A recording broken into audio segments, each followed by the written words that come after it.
Hey everyone, welcome back to the channel. If you're in Canada and wondering, can I finally use Apple Cash in 2025? I've got the answer for you. The short answer is no. Apple Cash is still not available in Canada. Yeah, I know, frustrating. So let's back right in.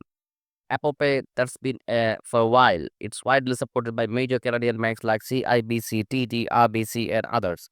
You can tap to pay pretty much anywhere with your iPhone or Apple Cash. But Apple Cash, that's different story. Apple Cash is the feature that lets you send and receive money directly through iMessages and store it in a virtual Apple Cash card. That is service is exclusively available in the United States only.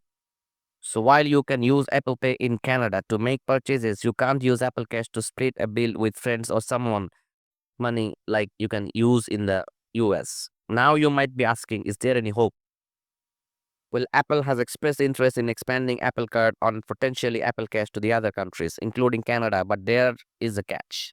There's no official timeline. One of the big hurdles is banking regulations. Canada banking system works differently from the US, and launching Apple Card or Apple Cash here would require a partnership with Canadian banks. So far, that has not happened yet. So to sum it up, Apple Pay, yes, it's here and works great. Apple Cash, still not available in Canada as of 2025. Future availability, possible, but nothing confirmed. So if anything changes, I'll be sure to keep you updated. Make sure to like, subscribe, and drop a comment if you have got questions. Thanks for watching.